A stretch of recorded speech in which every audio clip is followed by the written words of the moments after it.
আমাদের আজকের নিবেদন আশাপূর্ণা দেবীর গল্প অর্থহীন। ওদের দুজনকে পাশাপাশি সিটে বসে সিনেমা দেখতে দেখে অবাক হয়ে গেলাম। আশ্চর্য, লোকে কত গুজবই রটাতে পারে। যদিও আমি ওদের শুধু পিঠি দেখতে পাচ্ছি, তবু চিনতে ভুল করেছি এ হতেই পারে না। ওদের সঙ্গে 4-5টা বছর একই বাড়িতে বাস করেছি। সেটা বোধহয় বছর 10 আগের কথা, না ওরই কাছাকাছি। নতুন বিয়ে হয়ে আসা আনাড়ি এই দম্পতিটি আমাদেরই নিচতলায় দুখানা ঘরের রাজ্যে সংসার পেতে বসেছিল। ঘর দুটো ভাড়া দেয়া। সত্যি বলতে আমাদের দরকারে নয়, ওদেরই দরকারে। আমার ভাইপো বিনুর সঙ্গে বন্ধুত্ব সূত্রে কেমন করে যেন জেনে ফেলেছিল ওরা নিচতলায় ওই দক্ষিণ চাপা ঘর দুটো আমাদের এমনি পড়ে থাকে, ব্যবহারে লাগে না। এসে ধরে পড়ল ছেলেটি, দিতেই হবে। ঘর নি জুটেছে, ঘর জোটেনি, প্রায় একটা বেসামাল অবস্থায় কাটাচ্ছে। প্রেম ঘটিত বিয়ের ভাগ্যে প্রায়শই যা হয় আমাদের সমাজে, একুলে ওকুলে কোনো কুলেই তেমন সমাদর সম্ভ্রমের ঠাঁই জোটে না। অতএব মান বাঁচানোর দায়ে ঘর করবার জন্য ঘর খুঁজে বেড়ানো। ঘর দুটো দক্ষিণ চাপা হোক, তাই তাদের কাছে যথেষ্ট। ওদের কাছে আপাতত ওই স্বর্গ। দক্ষিণা হাওয়া তো তাদের নিজেদের মধ্যেই প্রচুর রয়েছে। তবে অনুভা ওই নিচতলাটায় খুব কমই থাকতো। যতক্ষণ অমলেশ বাড়িতে থাকতো শুধু ততক্ষণই। পালিয়ে আসতো দোতলায়। হয়তো সংসারের কোনো কাজ হাতে নিয়ে, সেলাই নিয়ে, বোনা নিয়ে, কুটবার জন্য কুটনো নিয়ে, কাকড় বাঁচতে চাল নিয়ে। বলতো, একা একা ভয় করে বাবা। আসলে বুঝতাম আমাদের এই সাজানো গোছানো দোতলাটা ওকে টানে। সুন্দরভাবে থাকবার ইচ্ছেটা ওর প্রবল। সেটা খুব স্বাভাবিকও, কারণ অনুভব বেশ অবস্থাপন্ন ঘরের মেয়ে। কথায় কথায় প্রায় ওর মুখে সে কথা এসে পড়ত। বাবার ভীষণ ঘর সাজানো বাতিক, ওই নিয়ে মার সঙ্গে লাঠালাঠি। মা সবসময় বলবে, এত কি দরকার, এই তো বেশ সোফা সেটটি ছিল, আবার সেসব বদলে নতুন কেন? গেরস্ত ঘরে ডানলো পিলোর গদিতে কি দরকার? দরজা জানলে এত দামি পর্দা ঝুলিয়ে কি স্বর্গলাভ হবে তোমার? ও টাকা জমিয়ে রাখলে মেয়ের বিয়েতে কাজে লাগতো। ফিকে ফিকে একটু হাসতো অনুভা এক সময়। বলতো, বাবা বলতো, তোমার মেয়ের বিয়ের টাকা আমি কি রাখিনি ভেবেছ? দেখো কি ঘটাটি করি। অনুর বিয়েতে এমন ফার্নিচার দেব, জামাই বেটার তাক লেগে যাবে। ওই রকমই কথা বাবার। তারপর আবার একটু হেসে উঠত। তাই এমন বিয়ে ঘটল মেয়ের, বাবার কাছ থেকে লবডঙ্কা। এই হাসিটা যেন চেষ্টা করে জোরালো করা। আমি বলতাম, তা হোক গে, তোমার নিজেরই সব হবে, বাবার জামাই সব করবে, বাড়ি গাড়ি দামি ফার্নিচার। তাতে কিন্তু অনুভা অবিশ্বাসের হাসিও হাসত না, হতাশার কথাও বলতো না, বরং সোৎসাহী বলতো, আমিও তো তাই বলি ওকে, না হবার কি আছে, মানুষই তো করে এসব। আমার বাবা কি একেবারে সেলফ মেড ম্যান। বাবার তো কিছু ছিল না। ও কেবল হেসে উড়িয়ে দেয়। আমি কিন্তু বিশ্বাস রাখি। তাছাড়া আমি নিজেও কিছু করব। বিয়েটা অবশ্য পাশ করা হয়ে ওঠেনি, তাতে কি, কত রকমের চাকরি আছে জগতে। মেয়েদের জন্য আজকাল অনেক দরজা খোলা। অবশ্য অনুভার সামনে চট করে তেমন কোনো দরজা খুলে যায়নি। খোলার কথা বললে একটা ঘুলঘুলি বলা যায়। পাড়ার একটা সেলাই স্কুলে সেলাই শিক্ষিকার চাকরি জুটিয়েছিল একটা, যার মাইনের অঙ্কটা মুখে বলতে বাধে, তবু অনুভা তাতেই খুশি। কিছু তো বাড়তি। সেই বাড়তিটুকুর খেয়া নৌকায় সে তার ইচ্ছে সমুদ্র পাড়ি দেওয়ার সাধনা চালিয়ে চলেছিল। অনুভার সাধনায় তাদের সেই দক্ষিণা চাপা ছোট ঘর দুখানি দিব্যরূপ ধারণ করেছিল। প্রথমেই একখানা পাখা ভাড়া করে ফেলেছিল অনুভা। তারপর সেই পাখার পেছন পেছন যেন পাখা মেলে উড়ে উড়ে বসেছিল হালকা বেতের চেয়ার টেবিল, সুন্দর ছাপের ছিটের পর্দা, রং লাগিয়ে সভ্যভব্য করা প্যাকিং কাঠের জাল আলমারি, বইয়ের র্যাক, ছোট টুকটুকে শৌখিন জিনিস। অনুভার হাতের গুণে সামান্য উপকরণেই ঘরের চেহারা মনোরম হয়ে উঠেছিল। মনে আছে, একদিন আমি হেসে বললাম, তোমাদের এই সংসারের একটা নামকরণ করে ফেলো। অনুভা মহোৎসাহে বলে উঠল, বেশ, আপনি একটা নাম দিয়ে দিন। বললাম, ধরো সুখনির, কিংবা ভালোবাসার ঘর। শেষেরটা, শেষেরটাই সুন্দর, বলল অনুভা। অমলে শেষে বলল, ঠিক আছে, কালই তাহলে একটা সাইনবোর্ডের অর্ডার নিই, নামটা লিখিয়ে এসে দরজার মাথায় ঝুলিয়ে দেব। অনুভা রাগ দেখিয়ে বলল, সাইনবোর্ড, এ কি দোকান নাকি, নেম প্লেট বলবে তো। ওই হলো, বলে হো হো করে হাসে অমলেশ। ভারী সুন্দর হাসিটা অমলেশের। কদিন পর একদিন তেমনি হাসির সঙ্গে বলল, না, নেম প্লেটটার নাম বদল করতে হবে। অনুভা ঝলসে উঠে, হলো কই, তাই বদল? আহা, একেবারে সঠিক নাম রাখাই তো ভালো। আমার তো মনে হয় নাম রাখা উচিত চাহিদা ঘর। তার মানে? অনুভার চোখ গোলাকার। মানে খুব সোজা, এ ঘরের চাহিদা তো পুরোতে দেখছি না, একটা মিটলেই আরেকটা কিছুর বায়না। অতএব চাহিদা অবশ্যই ঘরের জন্য, কিন্তু আসামি তো ঘরনি। কাজে অনুভা রেগে রসাতল করে, বলে, সাজিয়ে গুছিয়ে থাকতে ইচ্ছে করেন তোমার? আশ্চর্য। অমলেশ বলে, ইচ্ছে কেন করবে না, কিন্তু কোথাও তো থামতে হবে। এই তো বেশ সাজানো গোছানো হয়েছে, আবার তোমার ঘরের টেবিল ফ্যানের বায়না। অনুভার যুক্তি, সেই তো একটা লড়বড়ে শব্দ ঘ্যানঘ্যানে পাখার জন্য মাস মাসে এক মুঠো করে ভাড়া যাচ্ছে, অথচ গোড়া একটু খরচ করলেই ইনস্টলমেন্টে পাখাটা কিনে ফেলা যায়। যুক্তিটা ফেলনা নয়, কিন্তু অমলেশ বলে, অবিরত যদি চাহিদার তালিকা বাড়াতে থাকো আর তার পেছনে সর্বশক্তি নিয়োগ করতে থাকো, তো সুখ নিত্যে হলো কখন? তাহলে বলো কর্মক্ষেত্র অথবা রণক্ষেত্র। আমার ওতেই সুখ, বলে শেষ রায় দেয় অনুভা। অতএব মাস পড়লে দেখা যায় মাস কাবারি বাজারের সঙ্গে সঙ্গেই অনুভা অমলেশ ঘরের জন্য কিছু একটা কিনে এনে হাজির করছে, আর তাতে দেখা যেত উৎসাহটা অমলেরই বেশি। তার মানে মতান্তরটা ওদের সুখের বিলাস, কথা কাটাকাটিটা আহ্লাদের বিকাশ। ওদের ঘিরে সর্বদাই যেন একটু সুখ আর আহ্লাদের পরিমণ্ডল। নিচের তলার ওই তুচ্ছ ঘর দুটোকে স্বর্গতুল্য করেই যাপন করছিল ওরা 4-5টা বছর। তারপর অমলেশের চাকরিতে প্রমোশন হলো, অনুভা নিজে একটা সেলাই শিক্ষণ কেন্দ্র খুলল। অতএব ওরা দক্ষিণ খোলা দোতলার ফ্ল্যাটে উঠে গেল। কিন্তু আমাদের সঙ্গে সম্পর্ক উঠিয়ে দেয়নি। যখন তখন বেড়াতে আসতো সময় পেলেই, হাসি গল্পে খানিকটা সময় হালকা করে দিয়ে যেত। আমিও গিয়েছি মাঝে মাঝে, দেখেছি আরো কত কি করেছে অনুভা। ওদের ফ্রিজ হয়েছে, গোদরেজের আলমারি হয়েছে, জোড়া খাট হয়েছে, গ্যাসের স্টোভ, প্রেসার কুকার। অমলেশ বলতো, অনু ওর বাবার অপরাধের জরিমানা দিচ্ছে, বুঝলেন? ওর বাবার জামাইকে যা যা দেওয়া উচিত ছিল ও তার প্রায় সবই দিয়ে চলেছে আমায়। অনুভা বলতো, আহারে, আমি যেন সব নিজের টাকা থেকে করছি। দুজনের আয় থেকে গুছিয়ে সংসার চালিয়ে বাঁচিয়ে বাঁচিয়ে করেছি। আমি বলতাম, সেটাও তোমারই দেয়া, গুছিয়ে সংসার করে টাকা বাঁচানো কি সোজা ক্রেডিট? অনুভা হাসত, সাফল্যের হাসি। মনে হতো এবার ওদের সংসারের নামকরণ করা যায় সুখনির। কিন্তু অনুভার ওই সাফল্যের আর সুখের অন্তরালে যে আরেকটা পিপাসা, আরেকটি শূন্যতা জন্ম নিয়েছিল, সেটাও টের পাচ্ছিলাম। এতদিন বিয়ে হয়েছে অনুভার, সে মা হয়নি। হঠাৎ একদিন বলে বসল, এত সব করে আর কি বা লাভ হলো, মানে হয় না। আমি বুঝতে পারলেও সেদিকে না গিয়ে হালকা গলায় বললাম, কেন, আবার কিসের চাহিদা তোমার এই চাহিদা ঘরের? অমলেশ একটু স্ত্রীর দিকে তাকিয়ে কৌতুক কটাক্ষ করে বলল, এখন চাহিদা দোলনা খাটের আর পেরাম্বুলেটারের। অনুভা রাগ করে ঘর থেকে বেরিয়ে গেল। তারপর আমাকে দীর্ঘদিনের জন্য চলে যেতে হলো রাজস্থানে। নানা জায়গায় ঘুরে ঘুরে বেরিয়েছি, সম্প্রতি আবার ফিরেছি। ফিরে এসে চেনা জানা জগতের সবাইয়ের খোঁজ নিচ্ছিলাম বিনুর কাছে। অনুভা অমলেশের কথা জিজ্ঞেস করতেই পাজিটা কিনা বলে দিল, ওদের কথা জিজ্ঞেস করো না, নাম করতে ইচ্ছে করে না ওদের। সে কি, কেন? ওরা ডিভোর্স করেছে, আর কিছু শুনতে যেও না, কেলেঙ্কারির চরম। বিশ্বাস করতে সময় লেগেছিল, কিন্তু বিনু খামোকা বাজে কথা কেন বলতে যাবে, এই ভেবেই শেষ অব্দি বিশ্বাস করতে বাধ্য হলাম। ভাবলাম জগতে কি না ঘটতে পারে, কিন্তু এখন দেখছি বাজে কথাই বলেছিল বিনু। হয়তো নিজেই যোগাযোগ আর রাখতে পারে না, কোথাকার কোন শোনা কথায় উদুর বোঝা বুধুর ঘরে চাপিয়েছে। ওদের পাশাপাশি বসে সিনেমা দেখতে দেখে নিঃশ্বাস ফেলে বাঁচলাম। আমি পেছনে বসে আছি, ওরা সামনে। অন্ধকারের সুযোগে অমলেশের কোলের উপর অনুভার হাতখানি। মনে মনে হাসলাম, এক্ষুনি সাড়া দিয়ে রসভঙ্গ করতে চাই না বাবা।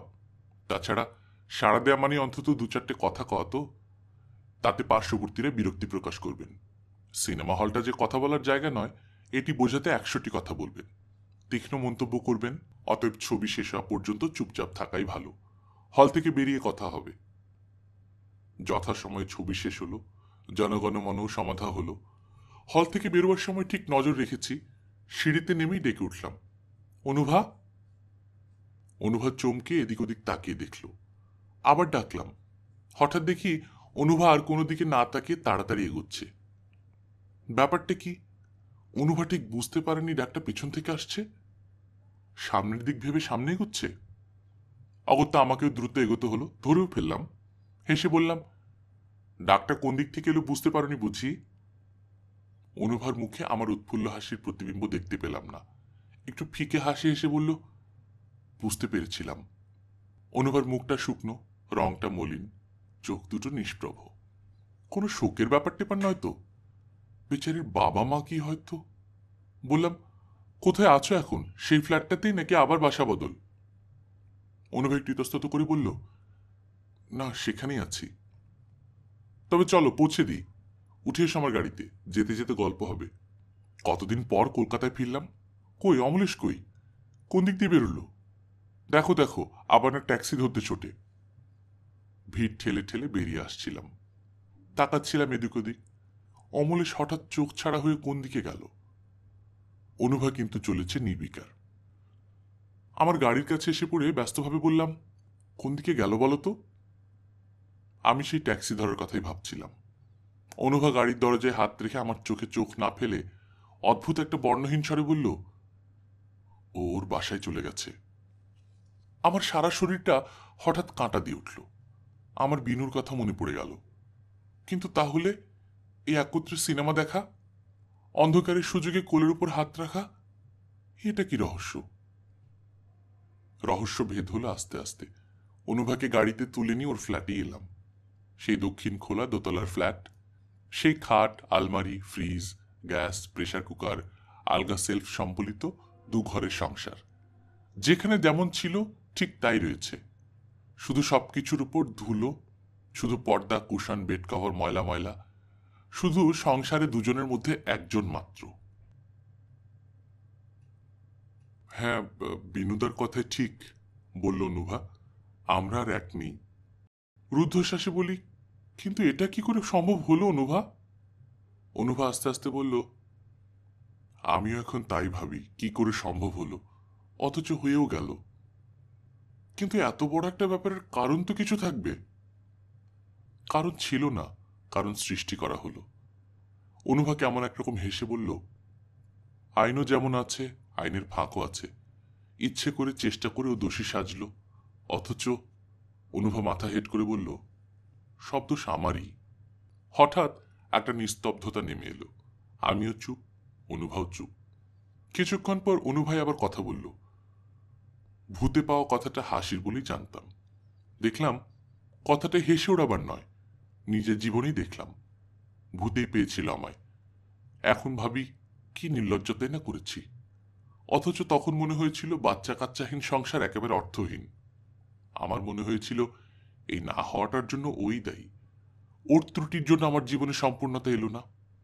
অন্ধের মতো ওই ভাবনাটার মধ্যেই নিজেকে একেবারে সমর্পণ করে বসলাম। আর কি যে একটা নিষ্ঠুরতায় পেয়ে বসলো আমায়। উঠতে বসতে অভিযোগ অসন্তোষ শুরু করে দিলাম। তারপর অনুভব ম্লান হাসির সঙ্গে সঙ্গে বলল, আপনি হয়তো আমাকে খুবই নির্লজ্জ ভাবছেন। আর সত্যিই তো, নির্লজ্জ না হলে ডাক্তারের কাছে ছোটাছুটি করি। ও কেবলই বলেছে ঈশ্বর আমাদের যা দেননি তা নিয়ে এত অশান্তি কেন। যা দিয়েছেন সেটাই কি কম? আমাদের দুজনকে তো দিয়েছেন দুজনের জন্য। কিন্তু আমার তখন ওই কথাগুলো খুব ছেদও মনে হতো। রাগ করে বলতাম, নিজের ত্রুটি ঈশ্বরের উপর চাপাল অনেক সুবিধে। বেশ, প্রমাণিত হোক ঈশ্বর আমাকেই দেননি। তোমার তো চাহিদা নেই, আমারই চাহিদা, অতএব জানা দরকার। আমি ওর সিঁদুরবিহীন স্মৃতি সম্বলিত হেড করা মাথাটার দিকে তাকিয়ে বললাম, থাক অনুভা, তোমার বলতে কষ্ট হচ্ছে। সিঁদুর পরাটা অনুভার একটা আর্ট ছিল। খুব সরু, অথচ অনেকটা টানা। কপালের উপর থেকে একেবারে প্রায় মাথার পেছন পর্যন্ত, যেন স্মৃতিটাই প্রায় অস্পষ্ট। অনুভা আবার কুমারী জীবনে ফিরে গেছে। অনুভা আস্তে আস্তে বলল, প্রকৃত কথাটা কাউকে বলতে না পারে আরো কষ্ট। নিজের অপরাধের ভার বয়ে বয়ে। থামল একটু, তারপর আবার বলতে লাগলো, সে যাক, ডাক্তারের কাছে যাওয়া হলো। ডাক্তার বলল ত্রুটি আমারই মধ্যে, মা হওয়ার যোগ্যতা আমার মধ্যে নেই। ওই রায় শুনে লজ্জায় দুঃখে অপমানে হঠাৎ ক্ষেপে উঠলাম আমি। এতদিন ধরে ওকে যা কিছু বলেছি, যত অভিযোগ করেছি, তার ধিক্কার আর গ্লানি যেন বুকের মধ্যে হাতুড়ি বসাতে লাগলো। সে আঘাতের যন্ত্রণা সহ্য করতে পারলাম না। জ্বালায় ছটফটি বলে বসলাম, ডাক্তারের সঙ্গে ষড়যন্ত্র করতেই বা অসুবিধে কি? ঘুষ দিতে পারলে সবাইকে কেনা যায়। শুনে ও যেন হঠাৎ পাথর হয়ে গেল। কতদিন কত নিষ্ঠুর কথা বলেছি, কত রূঢ় ব্যবহার করেছি, ওরকম মুখ কখনো দেখিনি। অনেকক্ষণ ওইভাবে বসে থেকে শুধু বলল, বিশ্বাস চলে গেলে আর কি থাকে। তারপর তারপর থেকে ও একেবারে আমার সংস্রব ত্যাগ করল। কোথায় থাকে, কোথায় খায়, মাঝে মাঝে এসে টেবিলের উপর কিছু টাকা রেখে চলে যায়, কথা বলে না। সে অপমানের টাকা আমি বা নেব কেন? আর নিয়েই বা করবোটা কি? আমি কি রাচ্ছি খাচ্ছি? দিনের পর দিন শুধু চা খেয়েই কাটিয়ে দিয়েছি। ভয়ানক এক অভিমানে আমিও পাথর। না হয় মুখ ফুসকে একটা কথা বলেই ফেলেছি, তার কি ক্ষমা নেই? কিন্তু ক্ষমা তো দূরের কথা, ও অন্য পথ ধরল, উচ্ছন্নের পথ। আমার স্কুলের এক বাচাল বিধবা মেয়ের সঙ্গে এমন বাড়াবাড়ি মেলামেশা করতে শুরু করলো, লোকের কাছে মুখ দেখানো ভার হলো। মেয়েটাকে স্কুল থেকে তাড়িয়ে দিলাম, কিন্তু সে উল্টো চাপ দিয়ে শাসিয়ে গেল নালিশ করবে। কারণ সে কথা মুখে আনতে পারছি না আপনার সামনে। এভাবেই শোধ নিল অমলেশ। নিজেকে ধ্বংস করে প্রমাণ করলো সে খাঁটি, কিন্তু আমি তখন মরিয়া। ও যে এভাবে শোধ নিতে পারে আমার ধারণার বাইরে ছিল। কিন্তু এখন ভাবি, কেনই বা তা ছিল? অমলেশ্বর রক্তমাংসের মানুষ, ওকে আমি যে অপমান করেছি তার তো পরিমাপ হয় না, কিংবা ওরও আর ফেরার পথ ছিল না। তারপর সে অনেক নির্লজ্জ কাহিনী। নিজের চরিত্রহীনতা প্রমাণ করেই ও আমাকে দিয়ে ডিভোর্সের মামলা আনাতে বাধ্য করল, কারণ সেই মেয়েটা তখন ওকে বিয়ে করতে বাধ্য করাচ্ছে। তারপর আর কি, এই তো দেখছেন, সেলাই স্কুলটা ভালোই চলছে, আমারও চলে যাচ্ছে। আর অমলেশ, বলে ফেলি আমি। অনুভা আস্তে আস্তে বলে, সেই তার সঙ্গেই আছে। বড়লোকের একমাত্র মেয়ে, অল্প বয়সে বিধবা হয়েছিল, তাই শূন্যতা কমাতে সেলাই শিখতে এসেছিল। এখন তো আবার সধবা হয়েছে, স্বামী পুত্র নিয়ে সুখে আছে। অনুভার কথার ভঙ্গিতে যেন অঙ্ক মিলিয়ে ফেলার নিশ্চিন্ততা। কিন্তু অঙ্কটা মিলল কই? এ যে একটা ধাঁধার অঙ্ক হয়ে খোঁচা হয়ে দাঁড়িয়ে রইল। এতক্ষণে যা শুনলাম তার মধ্যে এই দুজনের সিনেমা দেখতে আসাটা কোত্থেকে আসে? সেটা সেটা নাকি দৈবের ঘটনা মাত্র। মানে শুরুটা, থেমে থেমে আস্তে আস্তে অনুভা যা বলল তার সারমর্ম, একা বাড়িতে সন্ধ্যাবেলাটা অসহ্য লাগে বলেই মাঝে মাঝে এই সিনেমায় চলে আসতো অনুভা। হঠাৎ একদিন দেখতে পেল পাশের সিটের লোকটা অমলেশ। বুঝতে পেরে ছুটে পালিয়ে যেতে চেয়েছিল অনুভা। তারপরে ভাবল, কেন যাব? ওকে তো তাহলে অনেকটা মূল্য দেওয়া হয়ে যাবে। চেপে বসে থাকবো শেষ পর্যন্ত, দেখি ও কি করে। কিছুই করেনি অমলেশ। বুঝতে পেরেছে এমন বোঝাও যায়নি। শুধু উঠে দাঁড়িয়ে পড়ার আগে একটু আস্তে আস্তে বলেছিল, কত আজে বাজে লোকই তো পাশে বসে। অনুভা ঠিক বুঝতে পারেনি। ঠিক সেই সময় অনুভার গলাটা কেমন বুঝে গিয়েছিল। বাড়ি ফিরে অনুভা ঠিক করল আর কোনোদিন সিনেমা যাবে না। কিন্তু কদিন পরেই ডাকের খামে এক লাইন চিঠির সঙ্গে মেট্রোর টিকিট একখানা, বেশ দামি সিটের। চিঠিটা লেখা, খুব কি অসম্ভব? ক্ষতি কি? অনুভার সর্বশরীর প্রথমটা হিম হয়ে গেল, তারপর আগুনের মতো জ্বলে উঠল। ভাবল টিকিটটা টুকরো টুকরো করে ফেলে দেয়। তারপর চিন্তা করে দেখল ওতে কোনো ফল হবে না। অমলেশ হয়তো ভাববে ডাকের গোলযোগ, ভাববে অনুভার শরীর খারাপ, ওর সামনে গিয়েই ছিঁড়তে হবে। সেটার জন্য অতএব যেতেই হলো। কিন্তু হলের দরজার কাছে অমলেশ অনুভাকে দেখে তার ভার মুখটা এত উজ্জ্বল হয়ে উঠল, ঠিক সেই মুহূর্তে চিঠিটা ছেঁড়া যেন বোকার মতো দেখতে লাগবে, এটাই মনে হচ্ছে অনুভার। কোনো কথাবার্তা নেই, দেখে আসা, তারপর আবার, তারপর আবার সে একই পদ্ধতি, চিঠির ভাষাটার অদল বদল। হয়তো কোনোদিন ছবিটা শুনেছি অপূর্ব, না দেখাটা লোকসান। হয়তো ছবিটার দুটো কাগজে দুরকম সমালোচনা বেরিয়েছে, আসলে কি দেখা দরকার। হয়তোবা তোমার ফেভারিট নায়কের ছবি, তাই ফার্স্ট শোতেই ব্যবস্থা। ক্রমেই ব্যাপারটা নেশার মতো হয়ে দাঁড়িয়ে যাচ্ছে। ক্রমশ কলকাতার সব হলই চেনা হয়ে যাচ্ছে। অনুভার দেখা হয়ে যাচ্ছে সব ছবি, ইংরেজি, বাংলা। তবে অনুভার বাসা থেকে খুব দূরের পাড়ায় অথবা গোলমেলে পাড়ায় হলে চিঠিতে থাকে, গড়িয়াহাট ব্রিজের ডান দিকে অপেক্ষা করো। এই হলটা খুঁজে বার করা তোমার পক্ষে শক্ত। গড়িয়াহাট ব্রিজটা অনুভাদের বাসার নিতান্ত নিকটে। নতুন কোনো ছবির সন্ধান না পেলে মাঝে মাঝে উত্তর কলকাতায় চলে যায় থিয়েটারে। ওই অঞ্চলে চেনা জানা তেমন কেউ নেই বলে বেশ নিশ্চিন্তেই বসে। দামি সিটে বসে। অমলেশের এখন চাকরিতে অনেক উন্নতি হয়েছে। প্রথম প্রথম ফেরবার সময় অমলেশ খানিকটা পথ একসঙ্গে এসে কোন একখানে ছেড়ে দিত। অনুভাকে এখন প্রায় দরজা পর্যন্ত পৌঁছে দিয়ে যায়। অবশ্য বাড়ির মধ্যে ঢোকে না কোনো দিনই। এখন অমলেশ কোম্পানি থেকে ছোট একটা গাড়ি পেয়েছে নিজের ব্যবহারের জন্য। অফিস ফেরত নিজস্ব জগতের পর্ব সেরে রাত করে বাড়ি ফেরাই ওর রীতি। ড্রাইভার নেয়নি, নিজেই চালায়। অতএব ওর গতিবিধির খবর ওর নিজেরই হাতে। কিন্তু আজ আজ আপনাকে দেখে পালালো। একটু হাসির মতো করে বলল অনুভা, যেন কোনো ছোট ছেলের দুষ্টুমির কথা বলল কৌতুকের ভঙ্গিতে। আমি ওর মুখটা কিন্তু দেখতে পাচ্ছিলাম না। ওর ঘাটটা জানলার দিকে ঘোরানো ছিল। আমি ওর সেই অলঙ্কারবিহীন ঘড়িটার দিকে তাকিয়ে আস্তে আস্তে বললাম, কিন্তু এখন এর মূল্যই বা কি, মানেই বা কি? অনুভা খুব হালকা গলায় বলে উঠল, মানেও নেই কিছু, মূল্যও কিছু নেই। মাঝে মাঝে এক একটা সন্ধে একটু ভালো কাটে, এই আর কি। এখন আমি অনুভার মুখটা দেখতে পেলাম না। আপনারা শুনছিলেন আশাপূর্ণা দেবীর গল্প অর্থহীন। আপনারা যারা নিয়মিত ছোট গল্প শুনতে চান তারা এই চ্যানেলটি সাবস্ক্রাইব করে ফেলবেন। আশা করছি আমাদের সামনের নিবেদনগুলো আপনাদের ভালো লাগবে।